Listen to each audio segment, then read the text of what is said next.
Okay, let's go ahead and begin with prayer. In the name of the Father, the Son, and Holy Spirit. Amen. Come, Holy Spirit, fill the hearts of your faithful, and enkindle in us the fire of your love. Send forth your Spirit, and we shall be created, and you shall renew the face of the earth. Send forth your Spirit upon us this day, O Lord, and guide our conversation for the sake of your parish. We ask this through Christ our Lord. Amen. Padre nuestro, que estás en el cielo, santificado sea tu nombre. Venga a nosotros tu reino, hágase tu voluntad en la tierra como en el cielo. Danos hoy nuestra pan de cada día, perdona nuestras ofensas, como también nosotros perdonamos a los que nos ofenden. No nos caer en tentación y líbranos del mal. Amén. En el nombre del Padre y del Espíritu Santo. Amén. I'm afraid there's only seats available on the front. Okay. So, thank you all for coming out tonight. Gracias por su presencia hoy. This is what I'm hoping to do tonight. I want to kind of lead you through what's been happening in terms of the planning that's been going on for the last 5 years. How we have addressed some of the needs that have been found out or expressed. And then what you see in front of you is just some ideas. These are not building plans, okay? These are so that we do something about some of the things that we're talking about. Also with us today, because he has been on the Finance Council for all but one of the years that I've been here. We have Robert Chisholm here, and sometime later, Don Swafford, who is the architect that has been working on some of these responses. He said he was going to be here at 6, and I told him you didn't have to be here at 6:30, so he probably won't be here till 7. So when I first came here, I asked the Finance Council to do a systems analysis of all of our systems, our roofs, our electricity, our HVAC, our parking lots, and as part of that, we had Jamie Gibson, if you all know Therese. It's her husband. There's a seat right on front. If you want to move down one, or are you going to say that? Okay.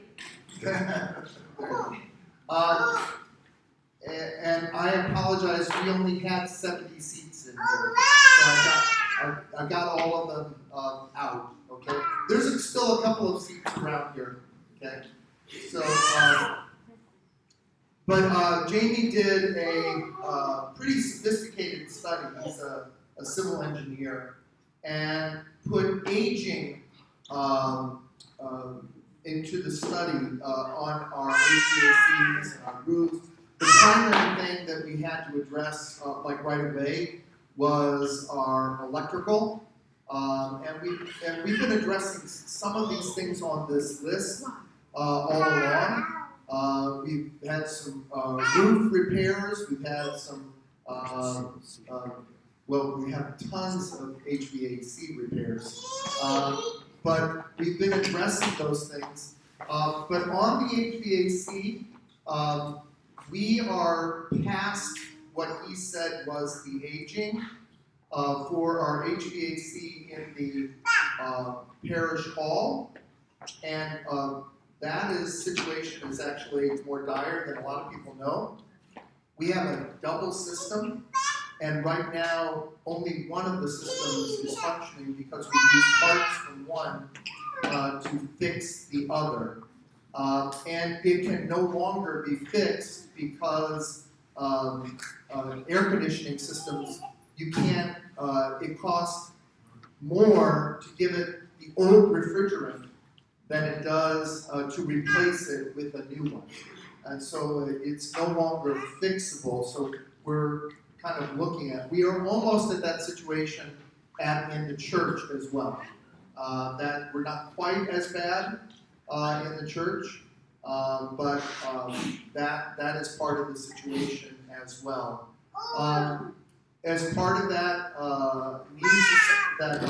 assessment too, we also looked at the parking lots, which are not on any of these, but I just wanted to tell you that the parking lots are probably 1 or 2 hard winters away from breaking up and cracking because there's not much of a base under any of our parking lots.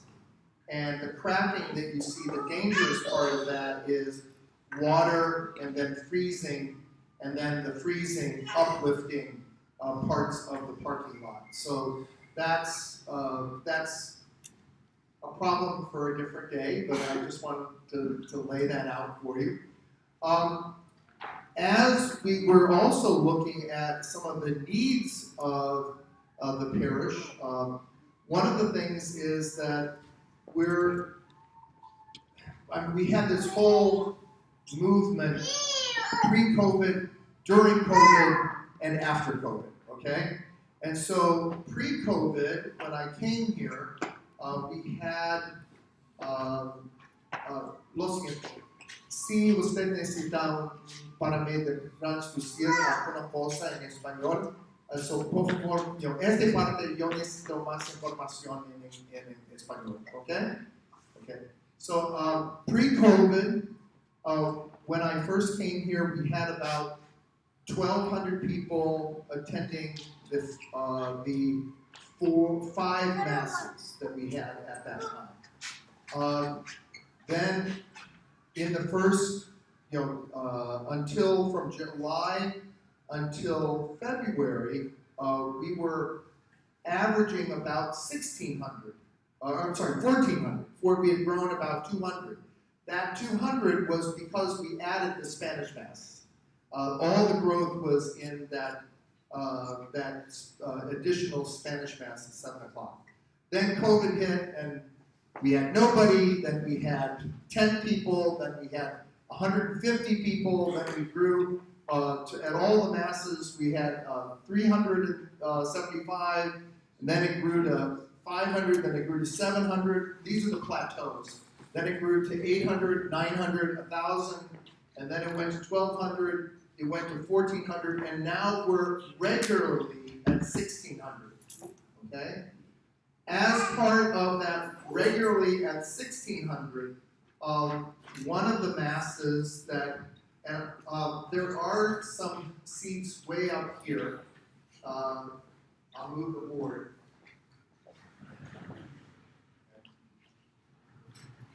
There we go. So the mass that has, not always, sometimes the 9 o'clock can be over 400 and can be like 450. Where our parish becomes uncomfortable is anything approaching 480. 480 is absolutely every seat and every space in between you and another person doesn't exist. Okay, that's 480 in our space. Sometimes we have 530. Sometimes we have 600 at the 130 mass. And so having enough space in the future was one of the things that we needed to look at as well. When we were looking at options to do this, there's Don. Can you just stand up just for a second? Don Swafford is the architect who basically says, I'm retired. I would like to offer my services to you, and basically at not a lot of money. We pay him money, but not a lot of money. He has been able to put a lot of these options in front of us as well. Don has had. Don, could you introduce yourself? Could you come up and just tell people your background and your church background as well? Okay. I think you need to know him.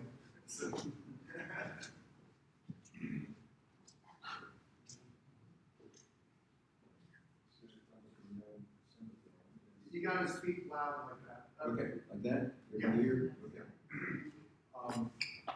Let's see. You gotta hold it like that. Yeah, thank you. I graduated from UVA in '76. I went to work for Milton Gray, who was a outstanding church architect in the United States. Then I started my own firm in '82. And my first project was a church. I specialized in Roman Catholic and Presbyterian churches, Lutheran and Presbyterian churches. Then, probably about 30 or 40 years ago, I decided that I was really more into the mode of historic preservation and classic design. I think you can see this church, you can see the influence of things on this Spain, and the third part of that church is Spanish. Really the Spanish church from about 400 or 500 years. So it's very early Christian. On the West Coast, really thought that it would be something that really remarkable. In classical architecture, we always have something that says, right? This is where you come from. So I came to be good at studying the churches. And so on the Board of Architecture. That's the Building and Renovation Committee for the diocese. We'll be dealing with it.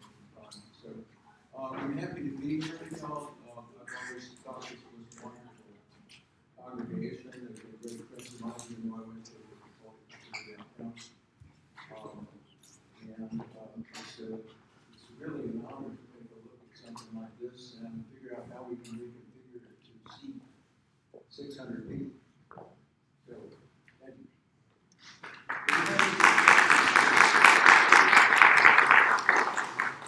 One of the things in just developing the plan, first of all, I wanted to ask Robert or David, because he was on the committee when we did it. Is there anything else, or Robert, is there anything else you want to say about the assessment that we've been doing about the buildings? Can you introduce yourself? Yes. Hi, my name is Robert Chisholm. So I've been on the Finance Council for Going on your fifth year-ish. It seems longer. But so one of the things that when Monsignor Keeney came to Incarnation, we wanted to tackle was the facility in and of itself and the structural integrity of the bones and what does that look like. And one of the things that we kept getting peppered with that was impacting the budget was repairs there, HVAC repairs there, constant phone calls, HVAC's failed. But there's other issues as well outside the HVAC. We did make that determination to tackle all of the kind of failing infrastructure. What is that cascade? And I think one of the things that we'll talk about tonight is how Project A flows into Project B, C, D, E, F, G, and how we have to tackle that as well. But as Monsignor said, the HVAC, we've had issues with the electrical. We've had electrical issues. Roofs. Our roofs have been failing. If for those of you who have been here for a long Not time, failing, they just need to be repaired. but we've had in the office area, there's been a lot of repairs we've had to focus on. The electrical, for those who've been here for a long time, know the building's very old. It used to be a school. We added some additions, so there's been some incompatibility with some of the electrical work that we've had to tackle. So one of the things that we thought that was kind of the trigger point was we need to tackle the infrastructure and the skeleton part of it now of the building. Now, while we do that, it's also a time to address capacity issues within the worship space and the overall building, the facade, the exterior, making it more inviting, welcoming, safer in some aspects. A lot of people here at night, and it's a very dark parking lot. those were a lot of the decisioning factors that came in when we decided to pull the trigger on is this the right time or not for capital campaign and renovations. So as we were starting to look at some of these issues, we were saying, okay, how could we address it? Now, the HVAC was one of the things that was driving it. So Don, we started looking at other options than traditional HVAC, and other options rather than traditional electricity. So we looked at 3 different companies to do solar, and they all told us we can't do it on your project. So we tried 3 different times and got the same answer from all 3 companies. Don brought up the possibility of doing geothermal, and you probably can't see it from where you are, but there's this gray dashed area. That's a potential geothermal. I'm not saying that's the direction we're going, but it's something we're at least investigating as whether that's the right thing to do. We need to know that geothermal is going to be exponentially more than doing a traditional system. The other thing is traditional systems are no longer traditional. They've gotten better. They've gotten more energy efficient. And so, that's all part of what we're going to have to decide. Those decisions have not been made, but at least in the plan, there's at least a potential for a geothermal system as well. The other thing we looked at in the church is that it would be more efficient if the air were to come from the floor up rather than from the ceiling down. And I know Chip would like it because that makes it tough on the camera for the live stream, and also it makes a sound when you do it. But in order to do that, part of the reason we were looking at that is we knew that once you begin tackling big numbers in a church, they're going to ask you about things like, well, how are you going to deal with capacity? How many, if you need more capacity, how many more are you going to need to put in? You also, in terms of the BARC, the Building and Renovation Committee, both building and a church and renovating a church, you need to kind of come in line with what the requirements are for a Catholic church to be built in this diocese, and one of those would be to make sure that there are kneelers available.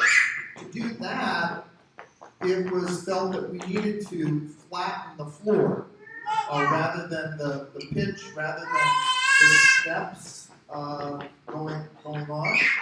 And so we looked at initially, I'll use this as initially what we looked at as an option to have a driveway that would take you along this side, put a porte cochere near the back of the church, and build on the rear of the church a commons back here, and try to feed everyone in this direction. So we kept the same orientation of the altar. It still would mean that the roof would have to go up, and there was this kind of half dome shape that was there. And on the committee, I'm sorry Don came up with it, but on the committee everyone says, that's stupid.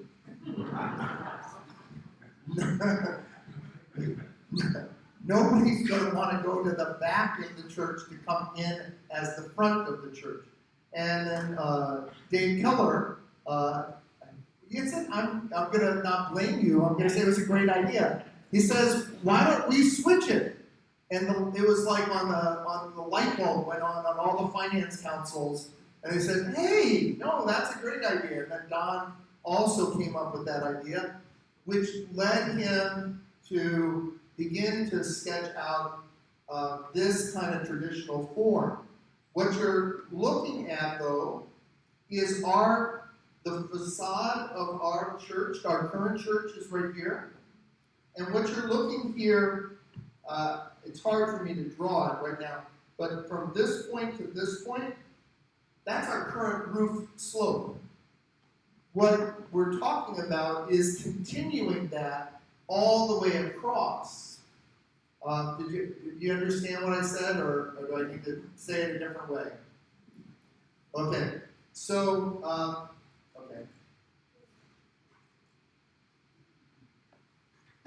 Okay, so here's the facade of our building, and the current roof line goes like that, okay?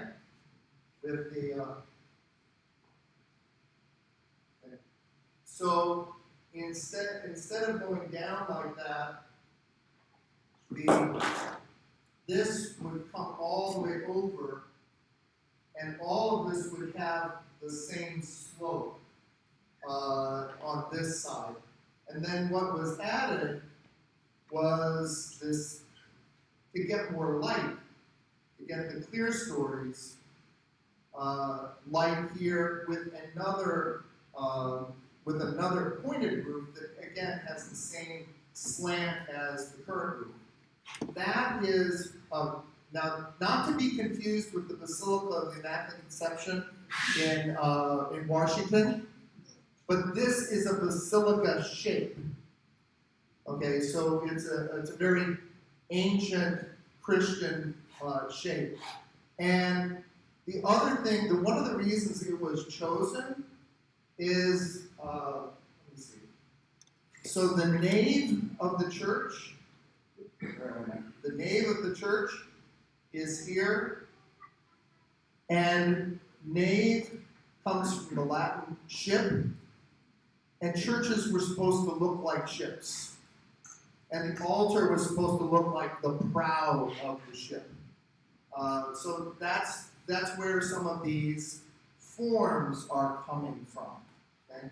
So with that in mind, then we started looking at, okay, if we end up doing something like this, we're going to need to be out of the church for 9 months to a year. Because we're going to have to take the roof off. And if we were going to have Mass tonight with the roof off, it would not be a good thing, okay? And so we're looking at the need to be able to be in both the parish hall and in here, because at some of the Masses we would be able to accommodate everyone in the parish hall. But there are some Masses like the 9 o'clock and the 1:30, and sometimes even the 11:30, where we would have to have both spaces going on pretty much simultaneously as well to be able to accommodate. Because the worst thing that we could do is to say, okay, we're going to shrink as a congregation, y'all go elsewhere and come back in a year. No, that's not going to work, you know.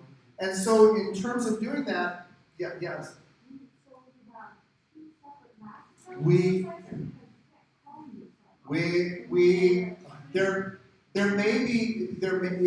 be live stream, it may be 2 Masses going on at the same time. And there are ways to do that for a year. It's indentured servitude of a certain retired priest. So that's potential. I'm not a big fan of live streaming in 2 different places. I think it's much better for community if we actually have a live Mass. So, you know, but these are things that have to be worked out. That's why you have to do a lot of planning ahead of time to make sure that we can do this, okay? But to make that happen, we have to address the issue of the HVAC in the parish hall. That will require, because of where those units are located, that will require the entire ceiling to be taken down. Because they have to be able to come in there and literally cut up the HVAC that's in there and bring it down. So if that's happening, it would be the right time to address things like lighting, moving away from fluorescents to LEDs. It would be the time to address the fact that our outside wall is without insulation. That closet is like having an open window. And so addressing insulation issues and then making it look less like a prison by possibly covering up the cement block and make that hall and this hall have become an important part of our financial stability as a parish. Both of these spaces are rented out regularly. And in fact, they're rented out so regularly that they represent at least one salary of one of our full-time employees that doesn't have to be covered by the offertory. And so then looking at this space, one of the things to make it more accessible is I looked at a plan to get rid of that storage area right there, add storage on the side, add an area for the Knights of Columbus, and put a partial wall across here that would allow us to have mass in this direction without feeling like you're looking at the bathrooms. And then in the future, it also is a place where you could have a serving line that will have plugs in the wall, and it would also allow in and out of the kitchen better. And then I'd asked to deal with the bathrooms for impact reasons. I want to be able to have a separate door on the shower, and then the separate door. Get rid of this door. The men's room door would actually go further back, and there would be a door into the shower separate, so that you don't have to go in through the men's room to get to the shower if you have women here. So that's one of the things that I looked at that I got some numbers. I don't like the numbers I saw. One of the issues over here is, and part of the expense, is getting this roof line to connect with a building over here and making it watertight with all that stone that's on the outside. There is another alternative that was suggested by the builder, but I have not had that priced out yet, which was to put a barn roof on top of this building, because this was originally a barn, and put an elevator and a staircase in here, and put storage, the Knights of Columbus, the Boy Scouts upstairs, and that may even be cheaper than what they were thinking. I don't know. The rest of them I have high, low, middle numbers to show you. That suggestion I don't have any numbers to show you. Also, as part of our discussion on all of this, okay, one of the issues came up, which was, are we, in doing this, what about our investment in housing? And one of the things that I've been working with both the Finance Council and the Parish Council in terms of a suggestion, a lot of parishioners don't know about this, is I've been looking at our parish investing in a community center in Townwood. One of the issues in Townwood, 50% of the people who live in Townwood, if you don't know where it is, it's on Ryle Road, right across from the Stone store. 50% of our parishioners live in that mobile home development. 80% of the people of the residents are actually Hispanic. Among many of those children, I notice when we're doing sacramental prep that they struggle with literacy in 2 languages. And one of the things in terms of the town center that I wanted to do was to have, instead of saying, you all come here, saying as a community, we're going to go where you are and invest in you by doing homework, assistance, and other kinds of classes. There might be a place where the community themselves could do prayer groups. We could work in partnership with UVA Medical, with Dr. Max Luna, who currently do services out on the grass out there, and also with Simbaretas, and as well, who also do things on. So what I'm looking to do, both what I've been researching and looking to do, is to invest, to see if our parish could invest $150,000 to buy a unit and then have it carted off, okay? And by buying the unit, we would then have to pay rent on this space, but then buy a new unit that we could convert into this community center, and that would be about $100,000 to do that well. Long term, I'm also trying to work with Catholic Charities, the diocese, to possibly replicate what Habitat for Humanity did in Southwood. Southwood bought, was purchased by Habitat for Humanity, and then they began to build affordable homes. I'm not saying that we're going to do this on our own, we can't, but in partnership with others, the diocese is at least willing to work with us. Catholic Charities is at least willing to work with us. And although we would certainly reach out for Habitat for Humanity, I wouldn't want that community center to lose its ability to do religious things as well as doing community things. And so I don't want the partnership where it's taken over, so all of a sudden we don't have to do it. But that is one of the things that I'm suggesting that we might want to put into the capital campaign as well. In terms of looking at the capital campaign,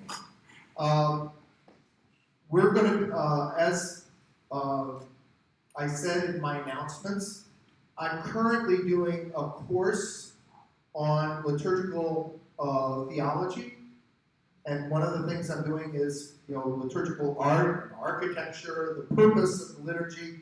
And so if we're going to look at some of why these changes are being proposed, to look at what Vatican II says about how a church should be structured.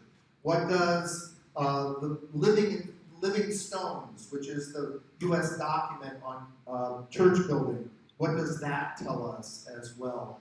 And to also go even further, which is, what's the essence of liturgy? And what are some of the forms that are supposed to teach us? Because a church building should actually teach the faith.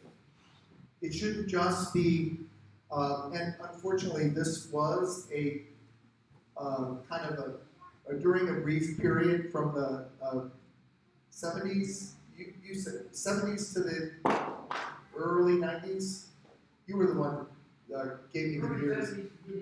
Mid-80s, which was that the church was merely a skin that we kind of, and to contain the action of the liturgy and the people, and that the history of the churches prior to that and post that is that the church building is actually catechetical about the faith, about what we're doing about as liturgy, as worship, and that's part of the reason that some of these things.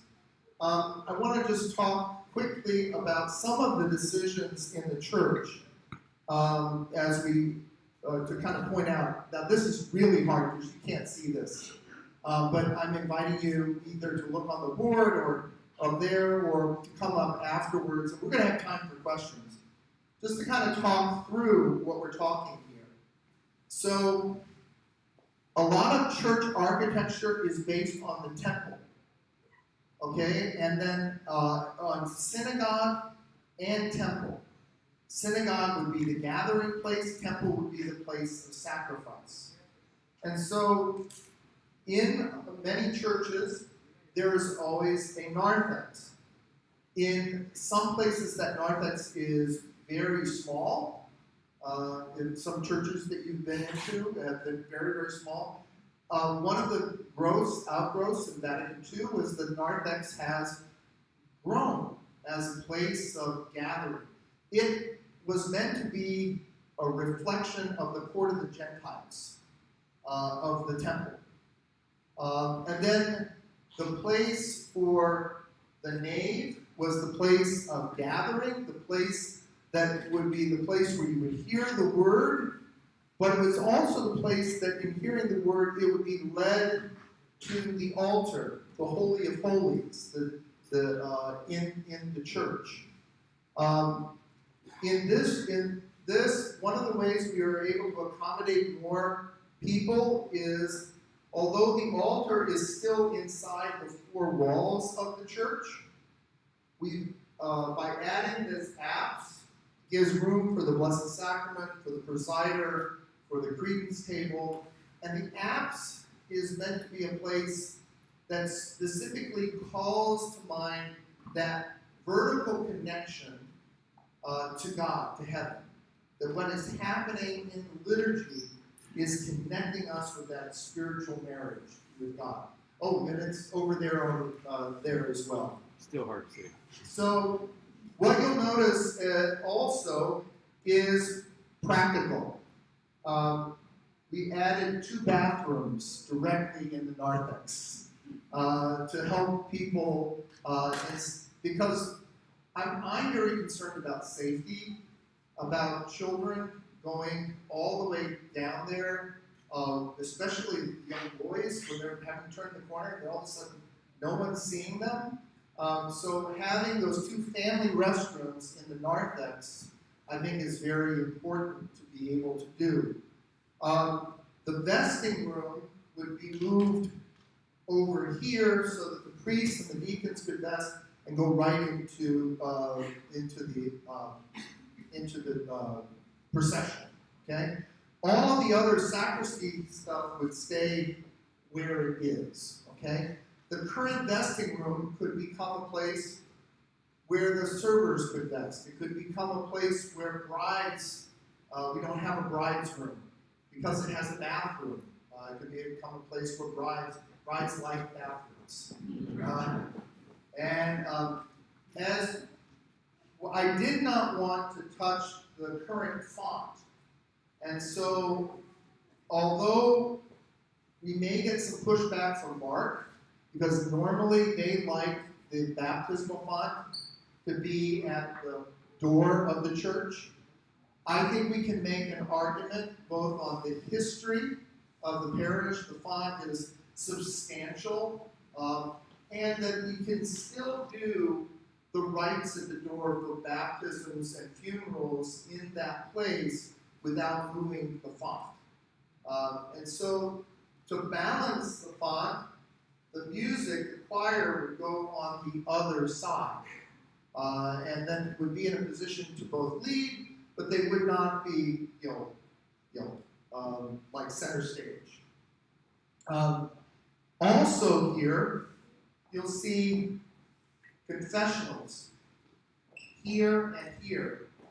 And the thing about these confessionals is you'll see that there are doors that you enter from the narthex and doors that you enter from the church. The design of confessionals is changing, and it's for everyone's protection. It's the priest need to have a separate way in and out of the confessional. And so the priest would enter from the narthex side, and to have face-to-face, we'd have those sliders, but it would be the penitent that would slide. And so if you want face-to-face, you move it back, and you're face-to-face with the priest. If you want to be behind the screen, you just leave the screen there, and you can go behind the screen. But this would allow for two priests to be hearing confessions. And sometimes we actually need that. Sometimes on Sunday, particularly, I have to pop into the vesting room because the line is just too long for Father Joseph, so we can get out for the Mass. The idea, let me see. We would still have access to this large storage area, and we've talked to Don about actually extending that arch a bit up so that it reads a little, reads taller as well. On the sides, it would be my intention that our current statue of Our Lady of Guadalupe, great devotion people have to it, but it's made out of plexiglass, fiberglass, and that's really not a worthy material. I would like if we could get a carved and painted statue of Our Lady of Guadalupe, the same scale, and then work with the parish to decide what's the image of St. Joseph that should be on the other side, to have a St. Joseph on the other side as well.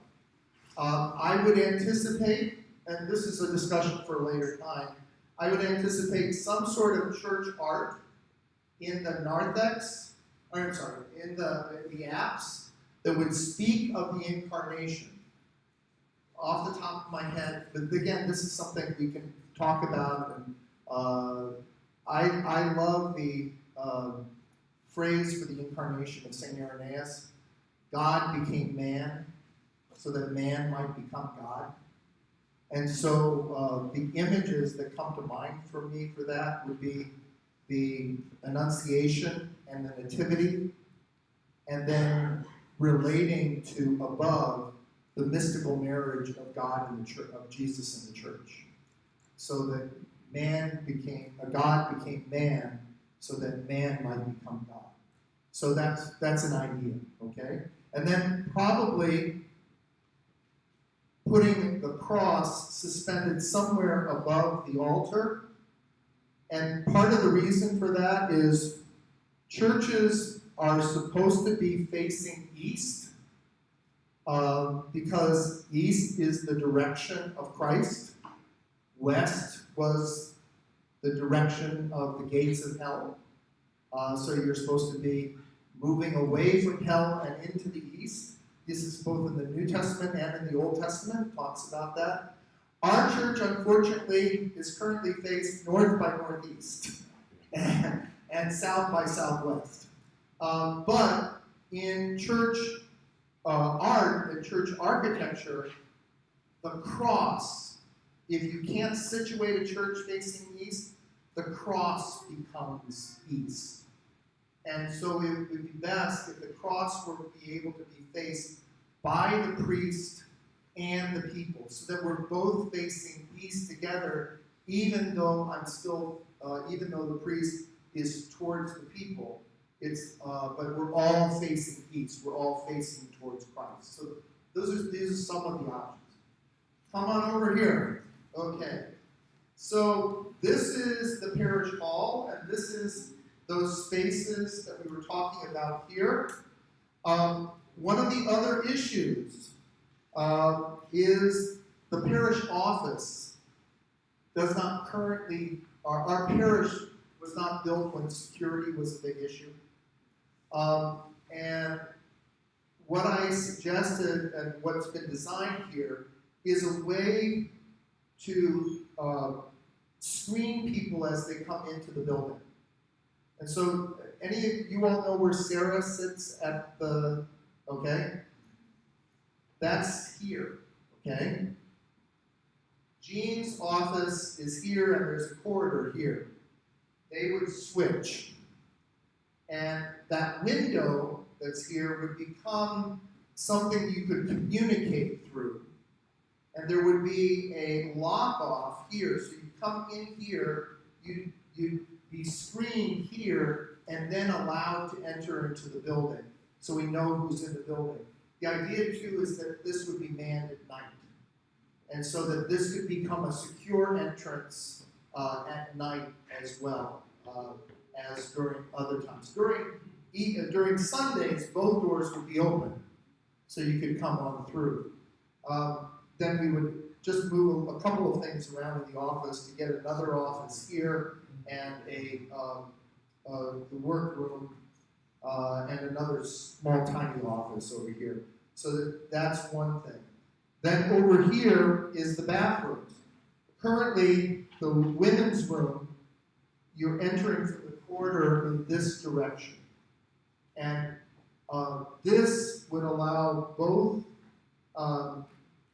you can enter both sides, and although it shows swinging doors, I'm actually in favor of no doors for the bathroom, both for handicap purposes, but also in terms of children being shut in there.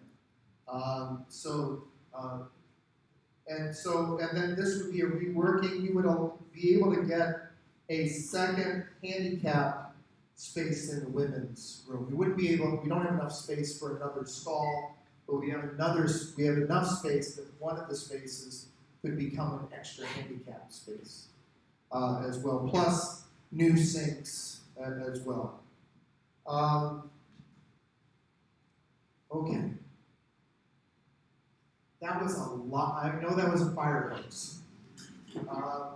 One of the things I want to talk to you about now is cost. Okay. When we're going to be, Finance Council hired Greater Mission to come in and do a financial feasibility study of our parish to see how much we could do. I'll give you what is kind of the rule of thumb.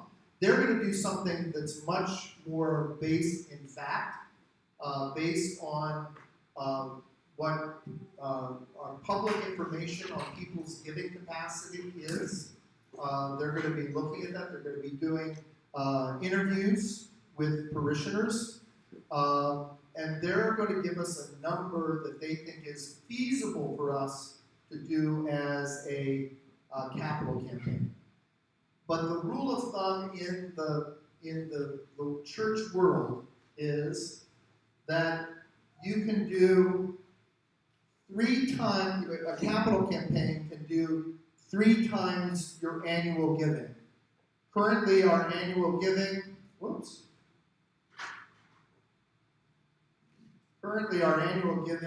is $1.3 million. So times 3 would be 3.9. Your debt capacity is generally 2 times annual giving. And so our debt capacity would be 2.6. So I'm not saying this is what ours is. I'm just saying this is what the folks, this is what it says we potentially have, which would give us 6.5. Okay. We currently have about $180,000 in capital monies that are geared towards the new building. Okay, by January we should be receiving $270,000 for selling some property to Our Lady of Peace. All of that will go into that as well. We have an additional, is it $150,000 that we received from, 100, was it 100? It was about 100,000. We can't touch it for 4 more years, but we received it with the PPP money that we have in savings that we had targeted towards capital improvements as well. It would be my intention to try to do, because this is layered, you have to do some things before we can do the other things. My hope is that we could decide what we wanted to do about the parish hall first, try to cover that in monies that we either have or we know we're going to have soon, and then we could do our fundraising towards other parts of the project that we get to choose what we would want to do. The bathrooms.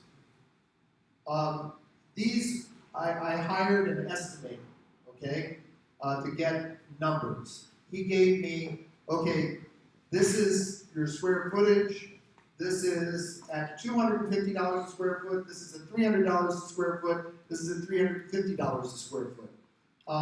At the middle number, and I'll just talk about the middle numbers, the bathrooms would take about $112,000.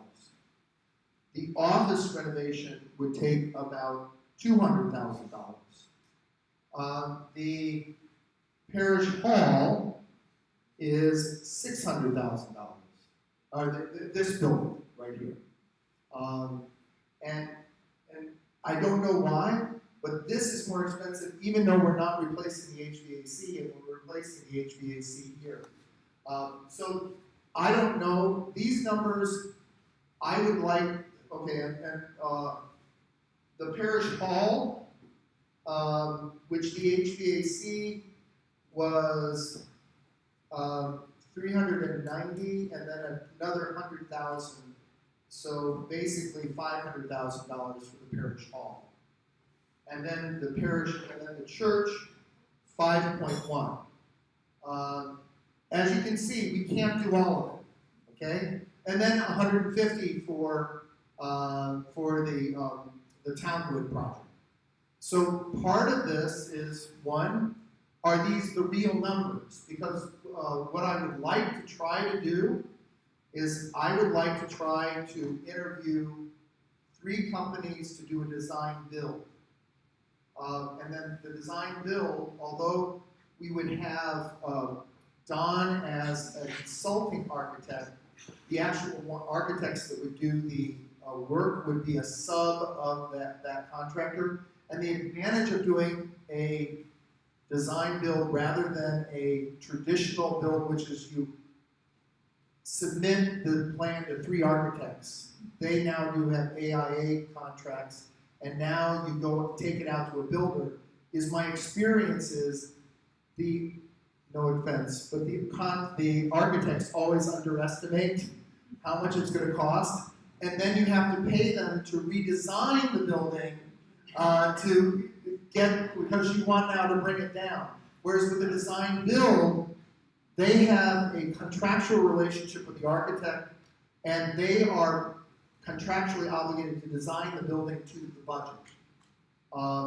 And so that's my hope to do, and then work with that design build. Okay, do we leave this behind? Do we not do this right now? Do we do different materials? Are there other ways of skinning this cat? Sorry for all the animal lovers out there with that analogy. So that that's kind of the plan going forward. Again, that was a fire hose. Now it's time for questions. I tiempo para preguntas. Sí.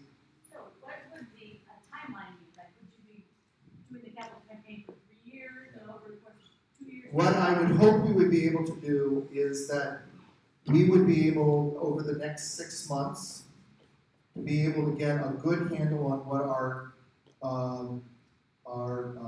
capital capacity is, and to be able to work out in conversation with people what it is we're actually raising money to do, okay? Then we would begin the capital campaign, which generally takes a year, okay? To be able to put dirt in the ground, shovel into the earth, you have to have 3 things. You have to have a third of the money in hand, you have to have a third of the money pledged, and you can borrow up to a third, okay?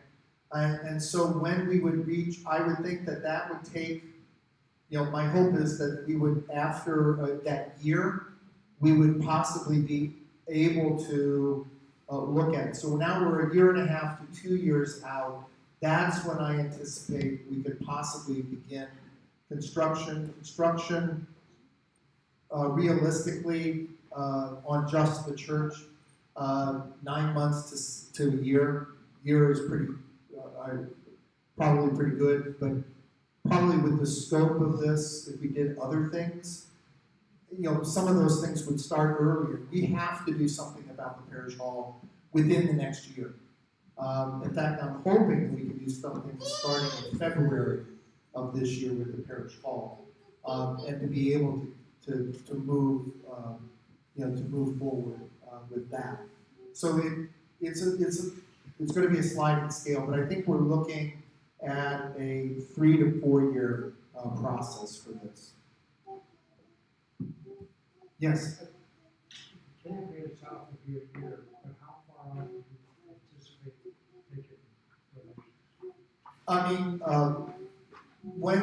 rule of thumb, a lot of people are not comfortable with 3 years, so oftentimes parishes offer 5. Yes. Oh, thank you. A lot of parishes offer 5 years for your pledges, and what we could handle in terms of debt, I'm not counting, you can do interest only on pledges that are coming in. So you can finance the pledges over that time. The problem with a 5-year pledge rather than a 3-year pledge, people move away, people die, and you have to build into your model a certain amount of non-fulfillment of pledges when somebody makes a 5-year pledge. The other thing you can do, and this may, is I'm losing battery, I guess. The other thing you can do is you can make a testamentary gift, but there's a certain calculation that if somebody who's 80 years old, you diminish that by a certain amount, and then if they're under that, it's even more that you diminish the amount of the gift that you could do. We had a gift of $1.6 million when we did St. Bede, the project there. He was 81 years old, and he's still kicking. and he's a lovely man, and I wouldn't wish anything more for him and his wife. But that's the kind of the reason you have to diminish the gift is because you're going to be paying that interest on that pledge being collected for maybe more than just the 5 years. Other questions? Yes. Environmental impact and what has been done to make sure that what we do is the best for what's happening to our climate with the crisis. We couldn't do solar before. Is there any way of doing solar or other type of climate mitigation? I mean, we would look at all of those things again. I mean, the technology changes every single year. So we would certainly look at those things that, I mean, even the building materials have changed from when I did the project at St. Bede's. But Agencies like nonprofits or local, federal? that would be. I know that Lee Construction, that would be them. They would be working with those folks. I mean, we are staying within pretty much the 4 walls of the building. We're really not impacting much. The only thing that could impact more is if we address the parking and add more parking. One of the ideas that I have for the parking would be adding permeable parking pavers in the circle so it doesn't destroy the use of the circle. People are parking on the circle anyway. But that's another option with permeable pavers. There's another option might be to carve out a few more spaces over by the garden as well, since the gardeners park over there anyway. Other questions? Yes?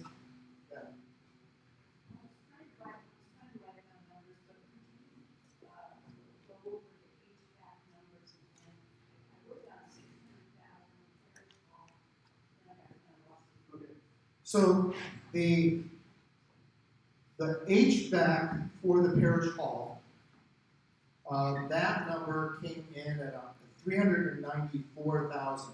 But that includes the ceiling replacement, the lights as well, the insulation there. So that's not just the HVAC.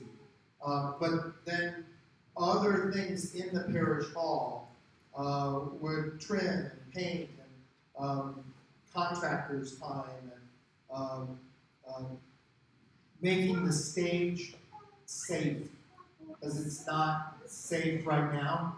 But all of that together is another $109,000. So again, this is an estimate. We still have to kind of work with them. But safety is, systems falling apart, that's one, okay? Safety is another one, and safety and security are part of this. And then kind of looking at what works best because we are a Catholic church. Okay?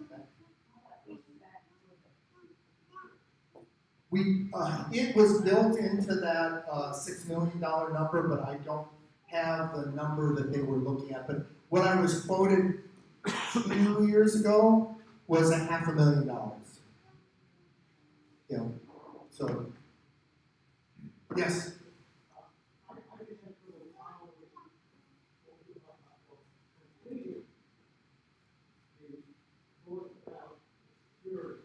Oh, okay.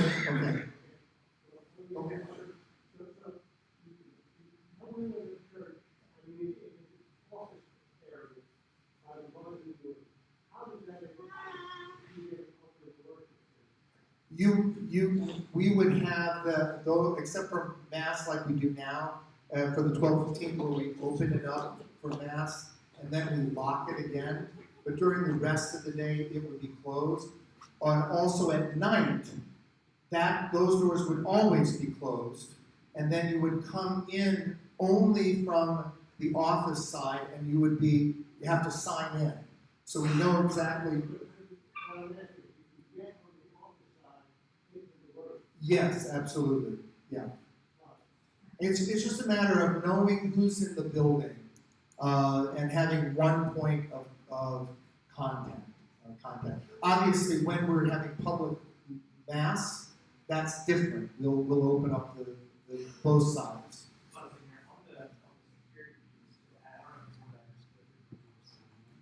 One of the things that really kind of resonated with us was the safety and security of the parish. And we had multiple agencies. We had a couple, I think it was Allen County Police, and then we had a private company as well that came in to do a facilities assessment just along the security and where are vulnerability spots and things like that. So that's where this is coming from, is being able to control. There's not, from the standpoint of us being a Catholic church, we're open, we're welcoming during Mass time, but during the nights when there's a lot of activities going on at the church, just during the day, those are the times that we can actually try to control the access to the building with people coming in. And currently, we're paying the security guard to be here between 11:30 and 3:30, or 12:30 and 3:30, something like that. We have a security guard at the end of the 11:30 Mass, during the 1:30 Mass, and during the food lineup. That was what we could afford right now. It would be in the future.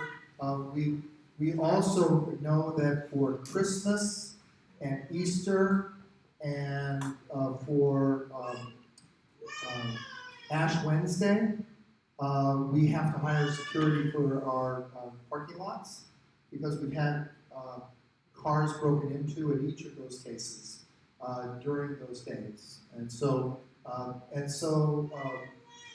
having security is something that is being talked out at the diocesan level. That's another budget requirement, but that that's part of how we're addressing this too.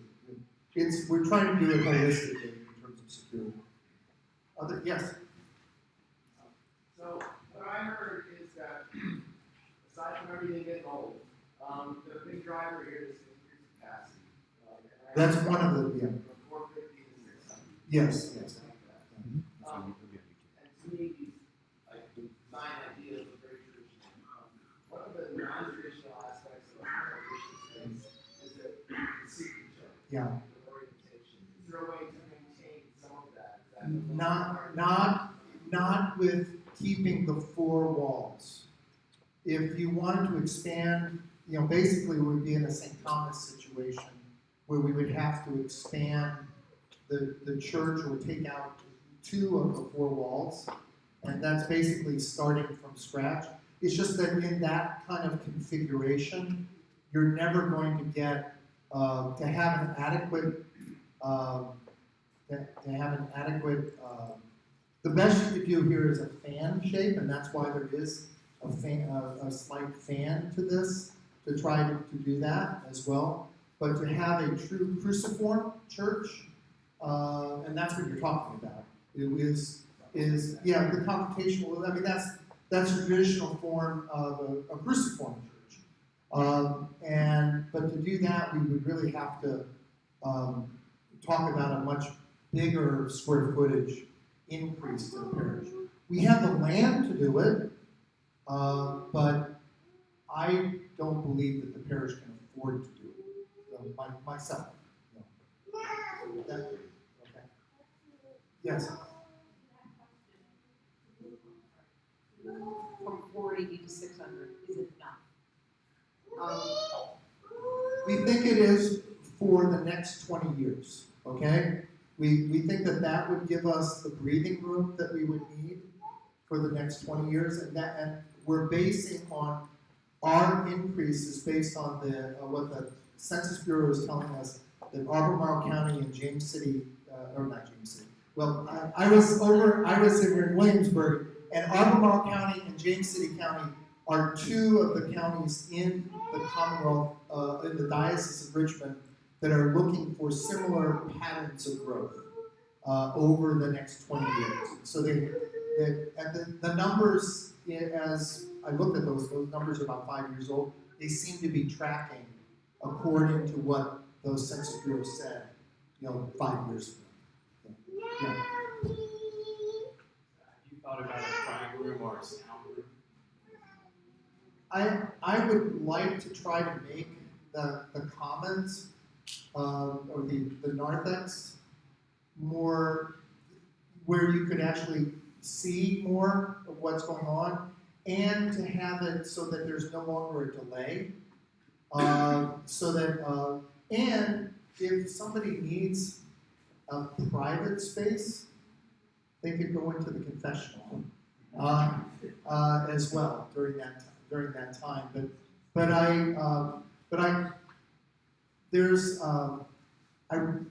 In some way, when you put up a crying room, you're kind of giving a message that children aren't welcome. I'd like to accommodate parents who want to have that space by having the narthex, both more visible to what's the action of the liturgy, and sound being, contemporaneous, so that the commons would be actually mic'd, or sound, so that it's what you get in the church is what you're getting in the commons, and to have some screens as well for those. So that would be my preference on it. Well, sure. You said you got prices for solar. What was the reason they said no, they couldn't do it on that? They said that they wouldn't make their money back with as much solar as we would. You can. Yeah, so what we were told, and we had 3 different, and we actually have a nonprofit that works specifically with the diocese, and they've gone from multiple parishes, not just Incarnation, and actually what's the gentleman's name at the diocese? Sean Laser. He was the one who kind of facilitated this company to come in. We looked at the numbers, and basically by the time we paid it off, we would have to go back and replace the components. And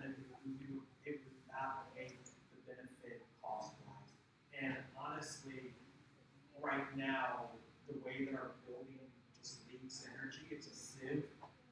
We also felt why it kind of contradicts one another to put all this money there when the building itself is just leaking energy. We're trying to do that. Again, the classroom wing, we're not talking about this, but eventually the classroom wing is gonna have to be dealt with as well for the same reason. One of the big things in the kitchen is that the classrooms at least have double pane glass. The kitchen window is single pane glass. And so, we're still going to be doing some projects over and above the capital campaign. Like Giving Tuesday, we're going to continue working on the kitchen and trying to get getting the dishwasher set up this time.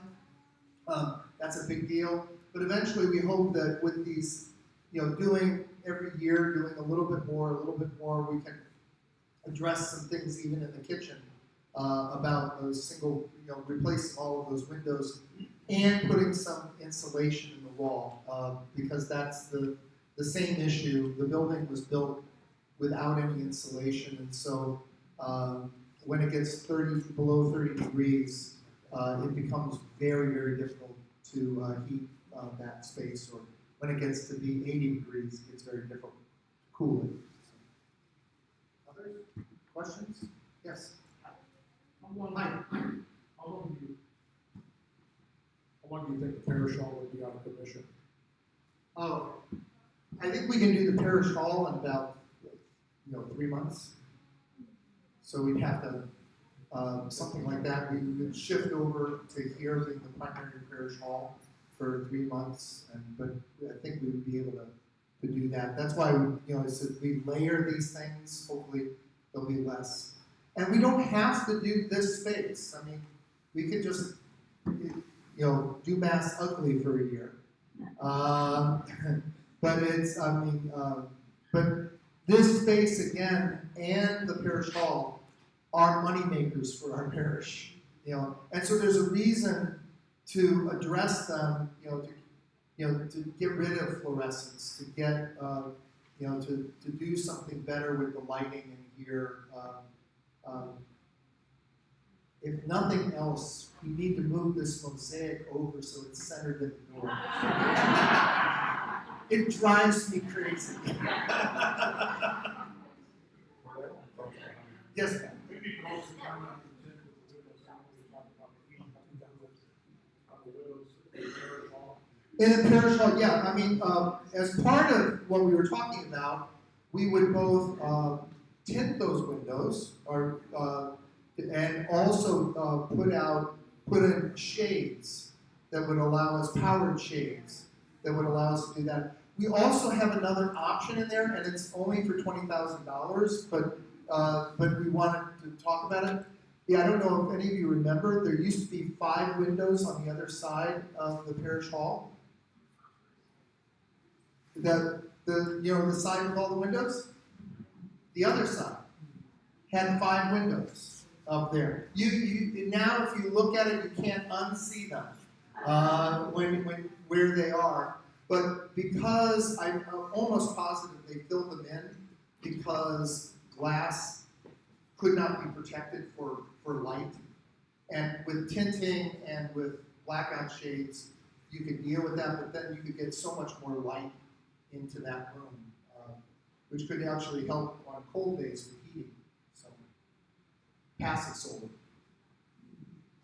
Yes? As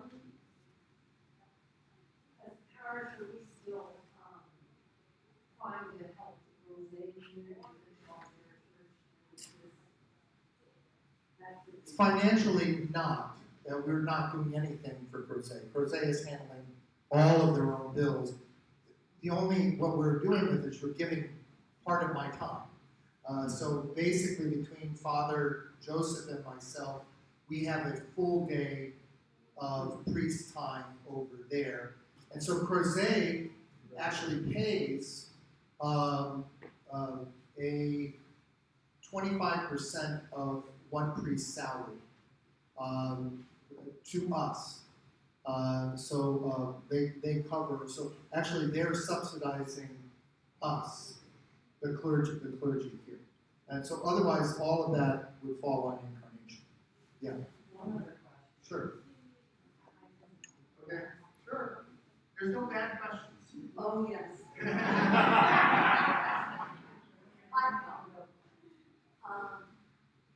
think a lot of us are feeling sort of overwhelmed tonight and keep it as much as we can. However, this came on very quickly and it seems like it's been complete. For this town meeting, or one where there was subsequent meetings for input, are we as parishioners just being notified what's going to happen, or if we say we would prefer to have stone floors in the church that will have radiant, will there be time to? Yeah, all of that, this is, as I announced before, this is the first meeting. There is another meeting, which is another town hall meeting, to try to take, okay, now hopefully I will hear some feedback from this group, from the others. Then there is the feedback that we're going to get from the people who are going to be interviewed about whether they'll support this. And then we still haven't, I said it's going to be 6 months to decide what we're actually going to do. And then once we decide to do that, then we'll have a building committee that will look, we're not going to have a vote on what carpet squares we're going to have. But we will have a building committee that can take feedback and to do the very things like that, like radiant heat, if we wanted to go in that direction, that certainly we could take some of those up. None of these ideas are just that, ideas. We needed to present something, okay? Something that, that got some of the things that we're going to have to do. How do we get 600 seats in there? How do we get the kneelers in there? How do we get people in and out of the parking lot if that's the case? How do we potentially do these bathrooms? So these, all of these this is beyond not being complete. This is just the beginning of a process. The other thing is, this is not overnight.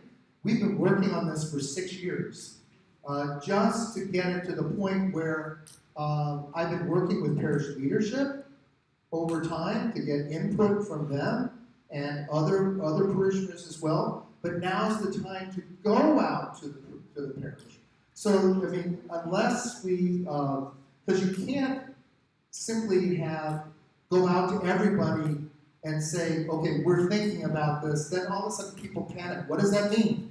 And all of a sudden you're building, another basilica of the Immaculate Conception, and I've heard that, by the way.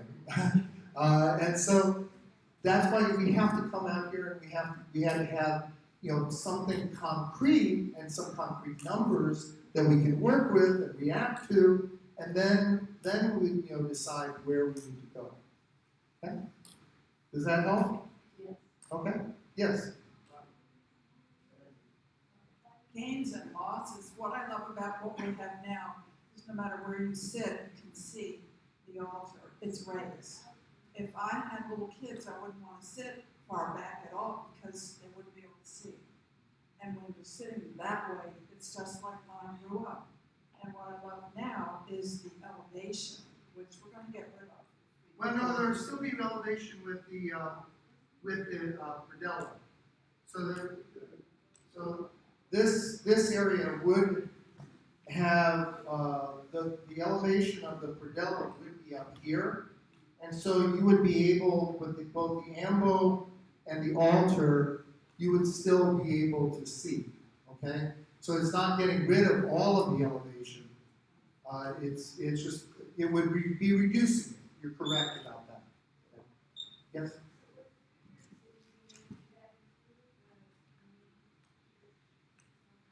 Yes. Yes. Okay. Yes.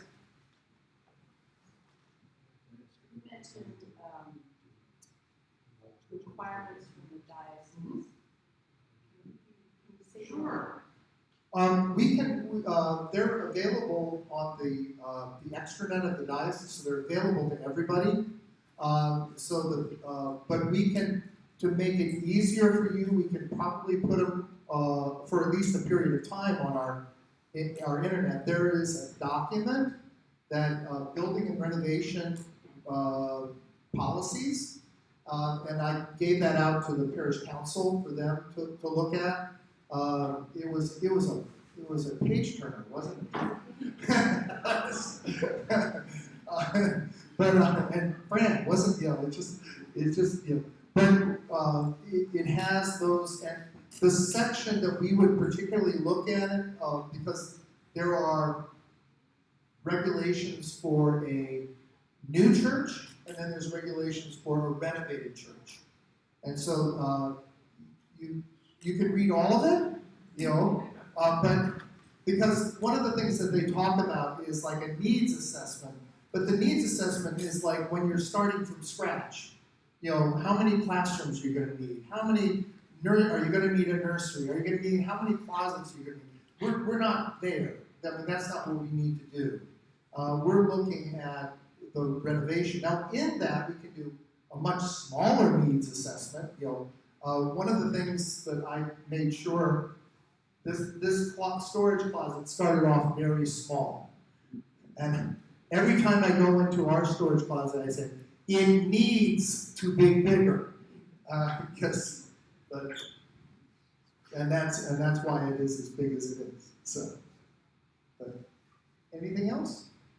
Yes. I'd just like to reiterate what Bonnie was saying, and what also has been spoken about one of the big positive things from our church is the way the sanctuary is set up, with the altar not pushed towards the wall in the back, but projected out into the people.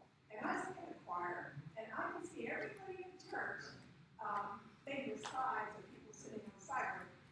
I won't be able to see the people in the back. And I think that, I wonder. Well, this is only how an architect has the choir set up. The choir might be very well faced in this direction. Well, the people in the back, I'm not going to have the same sight line as I do now. So my question is, essentially, with the newer part built out in the front, that just extends the rectangle. Why didn't you just switch it around, have the altar come out to the side, similar to where it is now, figure out where those places would go in different spots, and orient it that way? Well, we did, and that was the plan where we would have had people entered in here to have the center aisle right here. Because one of the things that our church needs to do that is part of that bark thing is to make the altar the center. It needs to be not just, it's the center because that's where the action is, but the aisles lead there. It visually leads there. It is, in fact, the center of the sanctuary. Right now, our altar is off-center. The center is where the Blessed Sacrament is. But the altar itself, the action of the altar, is supposed to be the center of what the church is designed around. In terms of what you were saying, this is still a work in progress. Again, we can react to this, maybe pull it. I've said this to Don, actually, that I thought the altar was too far back and needed to be pulled out a little. Again, these are plans that we're reacting to. This is not the design document that we're building on, okay? So, but yes. So we might be the only people in the room who followed actually Monsignor Keeney from St. Pete, and I just want to say how much we love that parish and the building Monsignor built there. I was wondering if this was the only spot on the property that we had considered, or if there are any other locations to get more flexibility for some of the things that we talked about. Well, I mean, if we rebuild, then we're talking magnitude of dollars that is so much bigger than renovation, okay?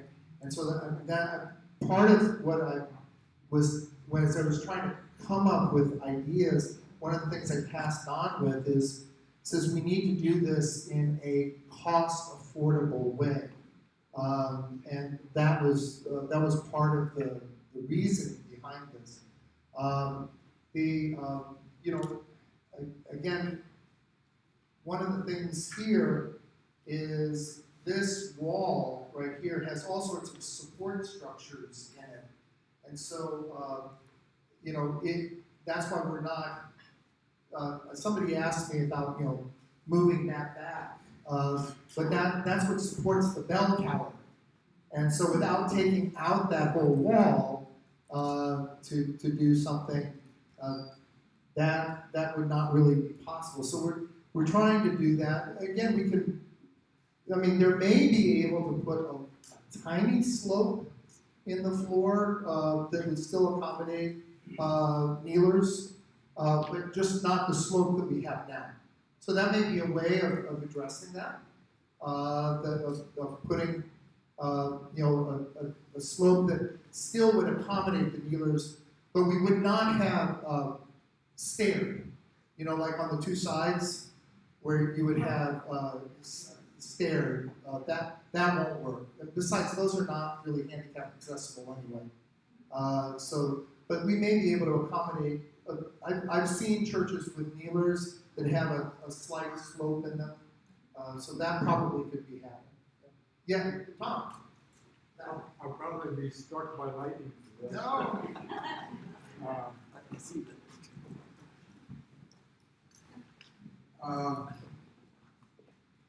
Did you consider not putting in kneelers and keeping the church the same way?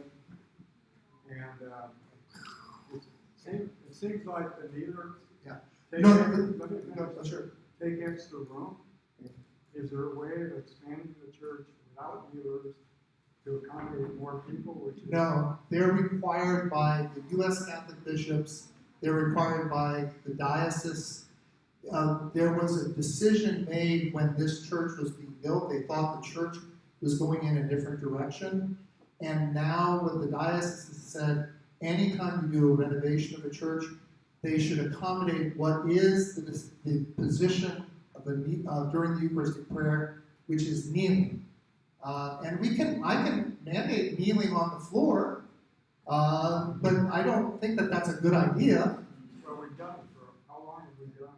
I understand that we've been grandfathered in that. But once you cross that line, the diocese will say, now you need to do kneelers, because we're Catholic. And so we should be doing the same posture that they're doing throughout the country. Right, but the Catholic Church has changed. Better than Not on that. It's actually those individual churches that chose to stand have been asked to kneel. And it's been restored in almost every parish in the diocese. We're one of the very few that still have standing. Yeah. I just wanted to break. No, I understand, because it needed to be said. But it's not, it's not something I came here to do. But once we cross that line that we're doing something here, it's something that we just, it's required of us, and there's a value to it. The other thing is, I want to just say one other thing. Por la comunidad hispana es todas las personas, de reunirse durante la Eucaristía, ¿sí? So if we took a vote of the congregation, it would be about 75% for kneeling, because half of our parishioners are Spanish.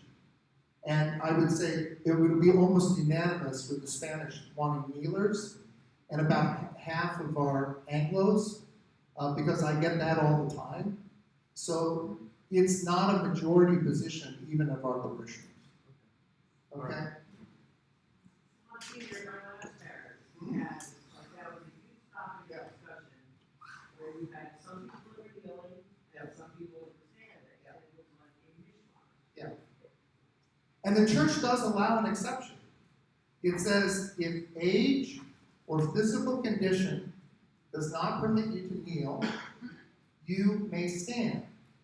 But if you stand during the Eucharistic prayer, you should be bowing profoundly at the, and so that is allowed. That's in the general instruction of the Catholic Church for that thing.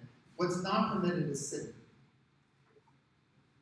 Except somebody in a wheelchair. I mean, obviously.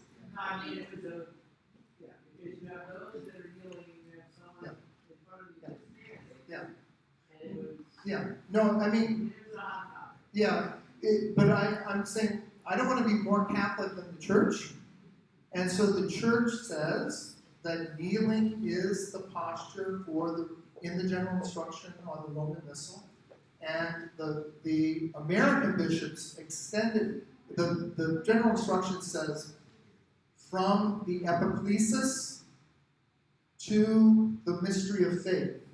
And that's when the deacons kneel, okay? The American bishops extended kneeling from the Holy Holy to the Great Amen because of the lack of belief in the Eucharist. It was only 33% of Catholics believe what the Church believes about the Eucharist. And there is a connection, because we're human beings, we worship with our whole bodies, we don't worship with our souls. We worship with our complete humanity, so our external and our internal should be matched up. And that's why the bishops have asked that the common posture for everyone, but even still, the general instruction allows those exceptions for people who physically can't do that. And we would allow those exceptions as well. But it is acceptable, like, even though there's kneelers, I mean, people have a choice and stuff like that. Right now, I don't insist on a common posture because if I correct the people who are kneeling, I'm correcting them from doing the posture that the Church is actually asking. And that doesn't make any sense to me. And at the same time, I'm not ready to say we have a common posture of kneeling, because there are some people for whom kneeling really would be impossible without the kneelers. And so that's kind of where I'm at as a pastor, or why I kind of lived with the in-between right now. But at the same time, as we go forward, that's not an option. We're going to be asked to put those in. Okay? Yeah. Tom. I was going to say, with respect to what people see or can't see, the design suggested, because of the forward orientation, because of the roof and clear story, it creates an optical illusion. The internal space is exactly the same size as it is now. If you're standing in the choir now, you will see the back wall just the same as you see it now. It's not. This makes it look like it's been elongated. In point of fact, the internal space is exactly the same size. It's simply being used. So that's just worth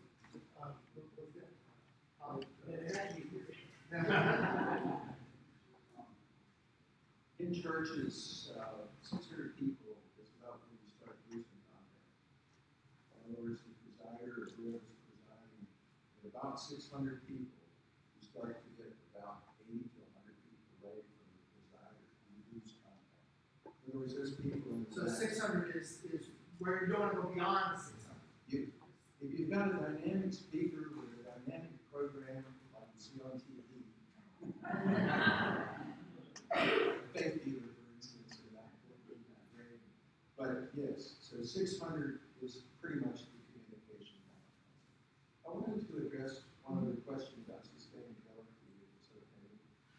Most classical buildings that I've done are sustainable.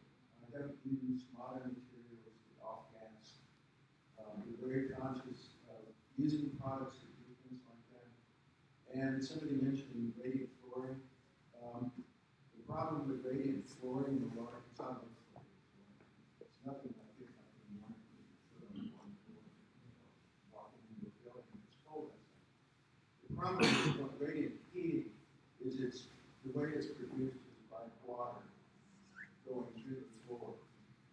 And generally you don't fast, you do it slow, and you keep the temperature at about 90 degrees. And the lag between the overall temperature of the room and the floor can sometimes be pretty disastrous. So if you start out in a room with 50 people, by the time you get 600 in there, 600 people are bringing a tremendous load into this building. That's when you have to deal with issues going to take on in the winter. So those are just some of the thought processes that we go through in this. And sustainability, I can't think of any material we can use on this building. The way I like to think about it is a small carbon footprint. I'm not into big carbon footprints. I'm also into embodied energy of existing buildings. And as Monsignor said, that one wall where the bell tower is, I think that goes all the way to the center of the earth.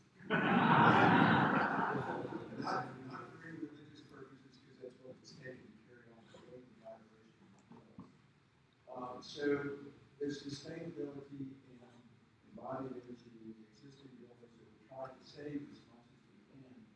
And Monsignor did the sketch here like this, and the beam that goes from here down to here, now we're going to take it and reuse it and put it and move it back up again. So we'll even recycle materials that are in the present building. The other thing, I think it's copper. Yes. Yeah, so we may even be trying to salvage pieces of that copper just to answer our sustainability and those kinds of things are good processes that I follow. Anybody have any questions for me? Yeah. Great. Can you tell us about the possible geothermal? Yeah. What that is and how it might work? Well, geothermal is an early term for drilling wells, pumping water up, using the same black magic that heat pumps use to compress gas. Remember Bernoulli's principle, you probably done in business classes. The expanding gas goes off heat, compression gas squirts heat. That's how heat pumps work. And what we're doing is rather than doing that with the air outside, which in the wintertime could be -10, in the summertime it could be 110. And so what happens is rather than using those two huge variables of temperature and the outside air, we use a consistent variable, a consistent material that's water that's pumped out of the ground. And when we originally did these geothermal heat pumps, we would pump the water out of the ground and use it. We found out it was much more efficient to recycle the water down into the ground and up. But the water still picked up temperature down below, and by the time it gets back up, it's in the range of 40 to 50 degrees. And heat pumps work a whole heck of a lot more efficiently when you're working with those kinds of temperature differences. Now, I'm the one that's the big advocate for geothermal. I put in thousands of tons of geothermal systems in churches and office buildings that I've done, county courthouses. And I'm just amazed at how people come back to me and say, we just can't believe we got rid of all of the fossil fuels, which is carbon footprint. We got rid of all the fossil fuels. You want to call it a fossil fuel, petroleum. It's all gone, and the only thing we're using is electricity. Now, true, electricity is produced by fossil fuels, but not near to the quantity it is when you burn it in your own heaters. So that's basically what we're doing. We're running a basic heating, air conditioning like you see in a heat pump, but we're using water that's being tempered down in the ground, goes down, comes back up. And for this building is here, I mean, for the main building, we may have to drill 30, 40 wells to do that. Because we keep circulating the water down under the ground, the temperature at about 50 degrees. The biggest one I've ever done is over the Presbyterian Church in Waynesboro, in Springs. 27 wells, no more gas, no more oil, cut out their electricity bills, and they paid for their geothermal system in about 5 years. We were projecting. So, and because the cost of petroleum is going up, the payback used to be 10 years, but now it's 4 or 5 years. This is solar Now, your solar it is, because it's basically taking the earth temperature, which is heated by the ton, and we heating and water with that. When we started talking about putting solar photovoltaic panels, we were only dealing with about probably 1/4 of the church group, because we were dealing with this triangle right here. But I'm not sure now that we won't be able to put back more solar panels, put them on top of the parish hall from everywhere we can, and use that to at least generate. I know on our farm south now we have a solar panel array that does all of the electricity for our farm operation. And it's amazing. It's like I call it like I mean, we're gonna continue to look at those, sources, and again, as I said before, just because you got 3 no's doesn't mean you don't go back a couple years later and ask. Yeah, I just wanted everybody to hear about what the alternatives But are. We'll be able to get rid of the natural gas that we're using Yeah. now, like in the kitchen. that's right. No. In your kitchen, you're still, unless you want to go to the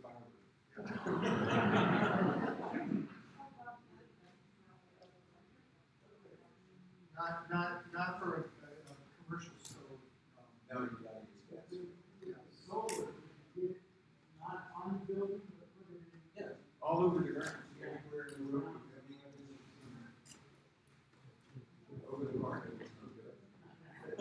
Because I do think it wasn't our issue to about the integrity of the roofs, but it was all around.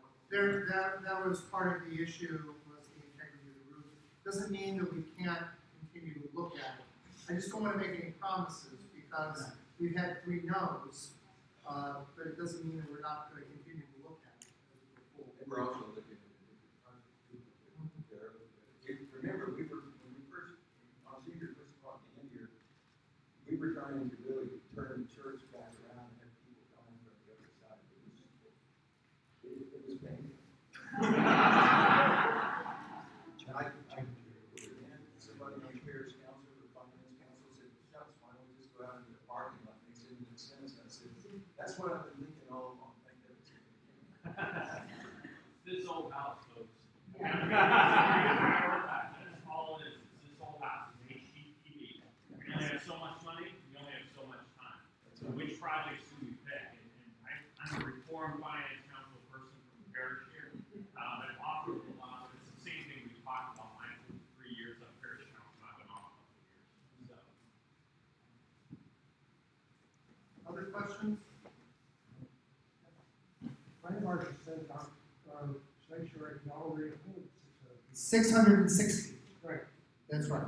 So we'll now have seats for 600 when our capacity says 660. That's based on purely a square footage projection. That's not based on actual seats in the sanctuary. Standing room. Yeah. It means that when we have standing room only, they're not going to call the cops on us. So hay, un momento. Hay algunos momentos de la comunidad hispana que ustedes muy, hay mucho silencio con la comunidad en este momento. So, ¿hay algunos momentos o preguntas? Did you want to say something? You're okay?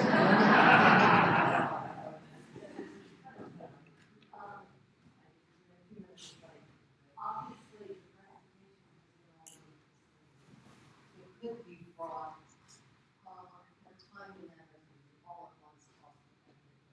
Do we have a list of different items like HVAC or roof that's about to hold them? We're going to have to do the church, and we're going to have to do the parish hall. That is done. That means that we don't necessarily have to do the Narthex. We could save that for later. But you lose a lot when you lose that Narthex. You lose the bathrooms, that place for the mothers and fathers with children. Then you'd have to come outside for processions. So you lose a lot. But that's one of the options that could be made. But we're we don't really have an option. We're gonna have to do something about the church, which will include renovations to the church.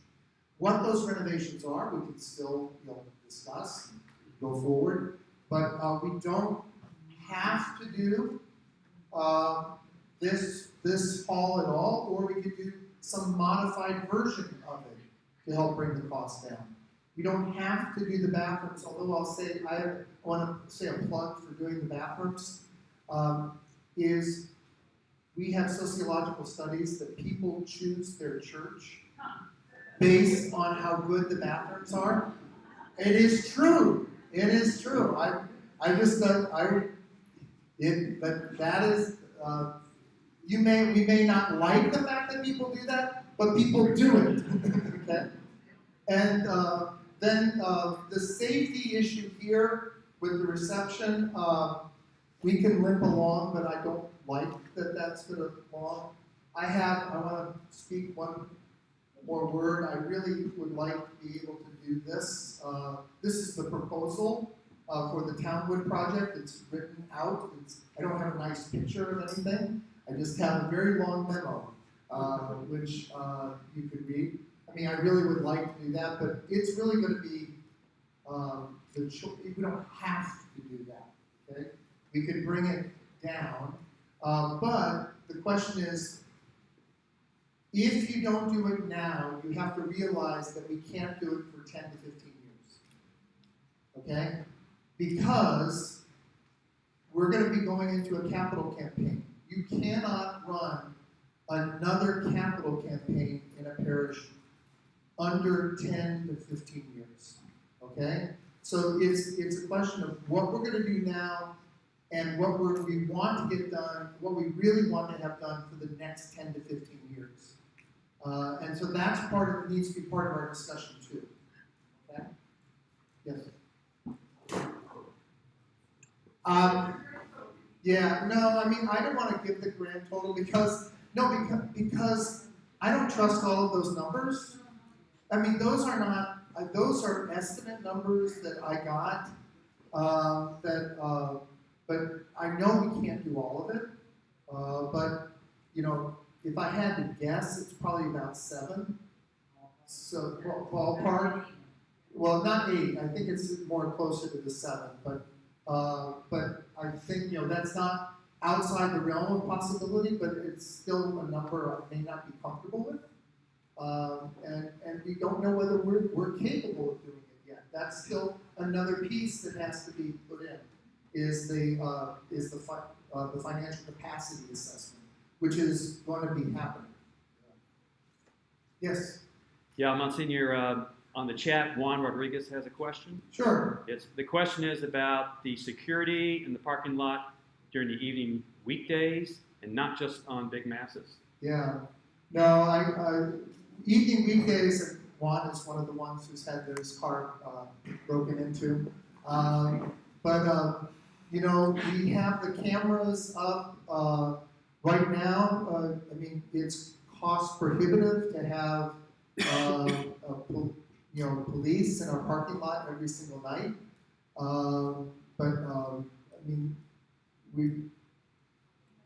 One of the things that somebody is dialed in to our Spanish community because it's our Spanish community that's being victimized. Oh, to everybody? 10 years ago. Oh, 10 years ago? Okay. Well, it's happening, but recently it's been, and it seems like it's all the events that we have with the Hispanic community that people are getting targeted. And so, I mean, we're going to continue to try to figure it out, but I don't know what the answer is right now. Okay. Yeah, better light in the parking lot would be one of the things. Better lighting would be one of the things that I would think we could do in the future. We are going to put up some more cameras, maybe on the light poles. Yes. And that may be a deterrent. Yeah. So, I mean, there are still some more things we can do. Yeah, John. Monsieur, when is an appropriate time to share these documents online so you can take From now. Okay. Okay, so I wanted to make this as, because now I can tell people, look at these documents, but then look at this chat, because now we've had a chance to talk about it. If you just read these documents in isolation with no context, that's why I didn't put them out before the meeting. But now we certainly can put them out and have people look at it, and because we want people to comment and discuss. What's the best way to comment? I think what we'll end up doing is probably put on some sort of maybe Google Doc or something like that. It will be monitored so that if somebody goes off the rails, we'll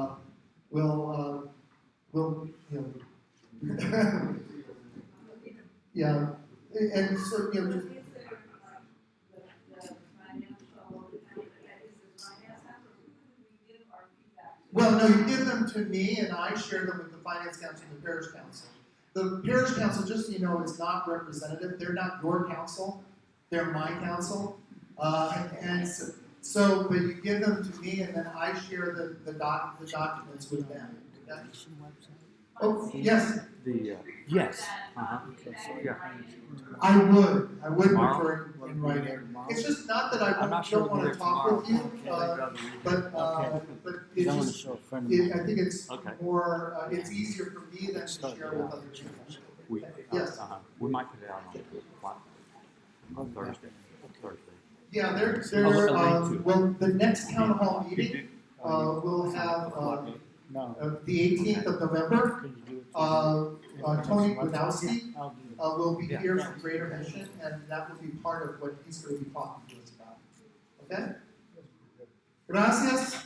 En el nombre del Padre, y del Hijo, y del Espíritu Santo. Amén. Thank you all. I'll pass the time.